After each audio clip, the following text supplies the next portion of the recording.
Je consacre cette vidéo exclusivement au concept d'interdiction de territoire pour fausse déclaration. Est-ce que si on t'a donné une interdiction de territoire pour fausse déclaration, c'est la fin du monde pour toi? Je réponds à cette question dans cette vidéo.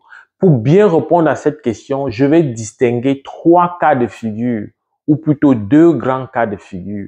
Le premier cas, c'est ceux qui immigrent donc ou qui ont demandé à immigrer comme résident temporaire, c'est-à-dire étudiant, c'est-à-dire travailleur ou c'est-à-dire visiteur, ou voilà, visiteur qui peut être pour raison de traitement médical ou pour raison de tourisme, peu importe.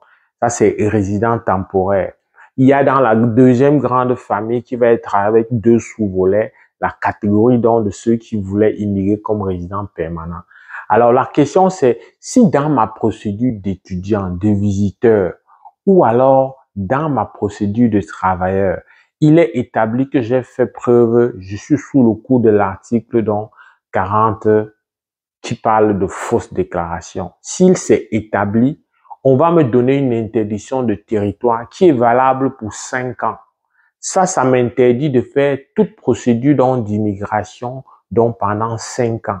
Mais la question c'est, est-ce que ça me pénalise ou ça pénalise le reste de ma famille? Alors, si par exemple, toi, tu es le parent et que tu as eu l'interdiction de territoire pour 5 ans, ça n'empêche pas à ton enfant demain de pouvoir faire une autre demande aussi de résidence temporaire. Ça n'empêche pas. Donc, l'interdiction d'un membre de la famille n'entraîne pas l'interdiction des autres membres de la famille tant que c'est une procédure de résidence temporaire. Bien sûr, si le membre de la famille là faisait partie de la procédure, bien sûr, lui aussi, il est sous ce coup. Mais les autres membres de la famille qui ne faisaient pas partie de la procédure ont le droit de faire n'importe quelle procédure qu'ils veulent, que ce soit pour immigrer comme étudiant, visiteur, travailleur ou même pour la résidence permanente, ils ont le droit.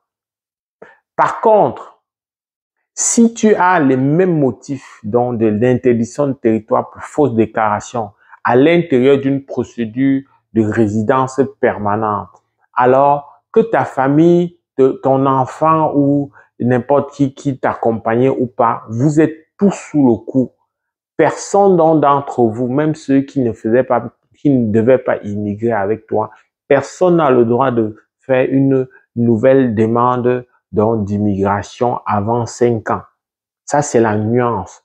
Donc, quand c'est une résidence permanente, personne, même celui qui ne t'accompagnait pas, ne peut pas faire une procédure de résidence, que ce soit permanente ou temporaire. Seul dans le cas de visa, seul dans le cas des résidents temporaires, les membres qui ne font pas partie peuvent aspirer à faire une demande. Dans la catégorie des résidents permanents, il y a des personnes qui peuvent avoir eu cette interdiction et quand même immigrer eux-mêmes.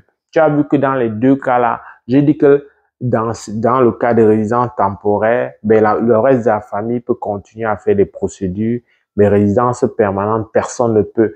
Il y a donc une sous-catégorie dans la catégorie de résidents permanents, c'est ceux qui immigrent dans le cadre du regroupement familial. Alors, dans le cas où c'est l'enfant ou alors le conjoint ou la conjointe de la personne qui est répondant. Répondant, c'est celui qui prend sur lui ou sur elle de te faire immigrer pour un regroupement familial, qui prend donc sur lui, voilà, d'être ton parrain, de te parrainer. Alors, dans ce cas-là, l'enfant ou le conjoint, même s'ils ont eu une fausse déclaration, une interdiction de territoire pour fausse déclaration, ils peuvent quand même immigrer dans ce cas-là. Donc, les raisons humanitaires ou la loi tout simplement leur permet de plaider et de pouvoir bénéficier de cette immigration permanente. C'est les seuls cas où celui qui a reçu une interdiction de territoire pour fausse déclaration peut quand même immigrer. Donc, si tu a eu cette interdiction du territoire pour fausse déclaration et que tu n'es pas dans une procédure de parrainage en tant que conjoint ou conjointe ou en tant qu'enfant, tu ne peux pas immigrer. Le seul moyen d'immigrer, et là je regroupe tous ceux qui ont eu l'interdiction, que ce soit dans le cadre d'une procédure temporaire permanente. Si c'est toi la personne qui a eu l'interdiction, comment donc tu peux immigrer? Il y a une possibilité quand même d'immigrer dans le cadre de ce qu'on appelle permis de séjour temporaire. Mais il faut que la raison soit suffisamment solide pour qu'on puisse te permettre d'immigrer de manière bien ponctuelle. Oui, la raison peut faire qu'on te fasse immigrer même sur 3 ans. Mais la raison peut faire qu'on t'autorise à immigrer exceptionnellement pour quelques jours ou quelques semaines. Ça va vraiment dépendre de la raison pour laquelle tu viens. Donc oui, en tant que quelqu'un qui a eu une interdiction de territoire, à l'intérieur des 5 ans que tu ne peux pas faire une procédure, il y a des exceptions selon la raison pour laquelle tu demandes à venir.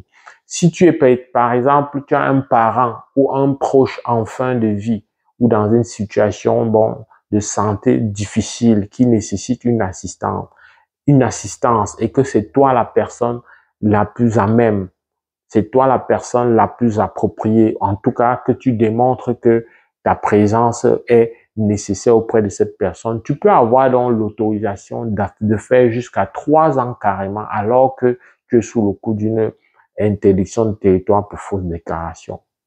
C'est valable donc autant pour celui qui a fait une procédure de résidence permanente ou pour celui qui a fait une procédure de résidence temporaire. Si tu viens pour un événement ponctuel, comme un mariage, une soutenance, etc., ben ça se peut donc qu'on te donne un permis de séjour temporaire dont le nombre de jours sur le territoire sera limité, juste pour te permettre d'honorer à cette nécessité humaine, à cette nécessité familiale.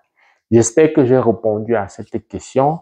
Si c'est le cas, like. En tout cas, fais-moi savoir en commentaire. Fais-moi les suggestions d'autres vidéos. Avec beaucoup de plaisir, je vais te retrouver dans le cadre d'une prochaine vidéo. Porte-toi bien. Boulot!